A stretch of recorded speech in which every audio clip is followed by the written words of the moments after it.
So it started in 1958, according to the Brookhaven Nation Laboratory. An article titled "The First Video Game." Tennis for Two was designed on the oscilloscope. It's considered the first video game because it was one of the first of its kind to be designed for entertainment purposes, and nothing else was designed for entertainment purposes of that nature. So this kind of sowed the seeds that said, hey, games can be for fun. Now, I have my roots, and so does everyone. I was introduced to gaming at a very young age. One of the earliest memories of games that I have, and childhood memories in general, is owed to the old Pokemon games. They helped me understand my love for games, and just wanted me helped me want to be in this industry in general. Now, when you think about it, game design, it hasn't been around for that long. As I said before, seeds weren't planted until 1958 and probably weren't implemented until much later.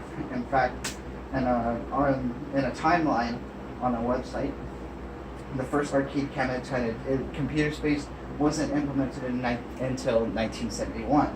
And that's not that long ago when you consider other professions such as doctors. And what is game design?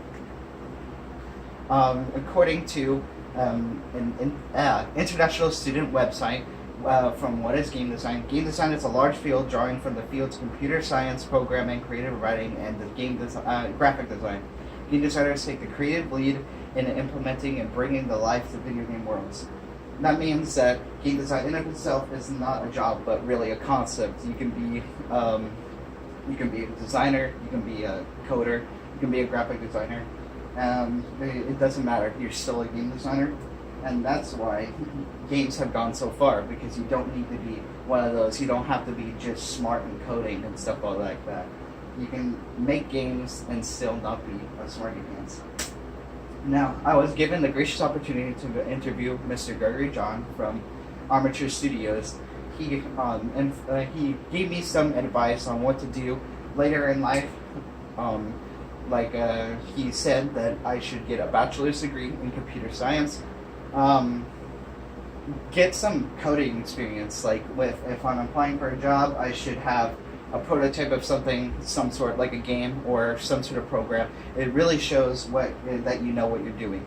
And he said a lot of the people from his team hailed from Full Sail University, so I should probably look into that as well, and also get networking, because it helped for him. The way he got his job is that he knew someone that owned Treyarch, so he got his job there because of that.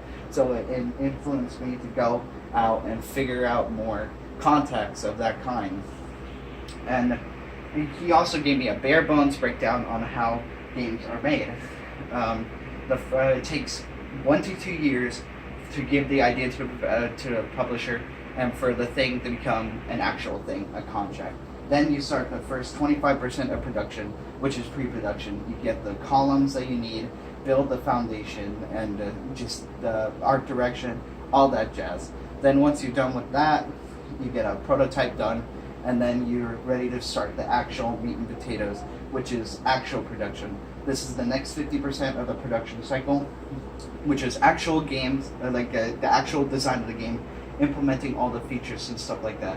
Once you're done with that, you got an alpha going, which leads to the last 25% of the process, which is you get the alpha going, which is the game from start to finish, and it just lets you play it no matter how many bugs there are. That's when you start the beta process. You start smoothing out all those bugs, and then once that's done, you're ready to ship it.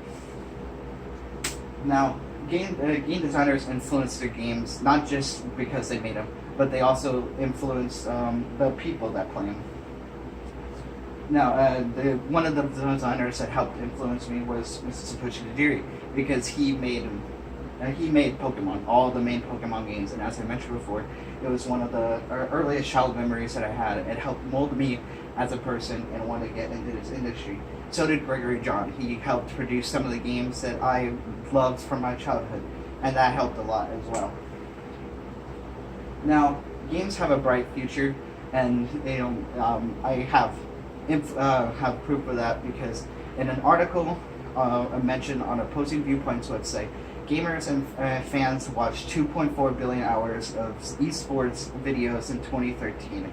and it said that the report noted that viewership is already on par with some traditional sports that we all know and take. And by 2018, hours of viewing will hit 6.6 million hours. So that means that it's already on par with sports today. When sports are part of our culture, a big part of our culture, which means that games are getting more of a spotlight on them. And more spotlight means more demand means more jobs, and more jobs means more people going in and making works of art like that. And it all starts with an education. Now, in conclusion, I just want to say that games are essentially a work of art. I want to be a part of that art. I want to help influence like these people have helped influence me. I want to give back to them by making my own things, by putting something out there to the world that'll help mold either a child or a teen or something, help them get through whatever they're going through, help them find their place in life. Because it helped me, and it helped me figure out who I am today and what I want to do with my life.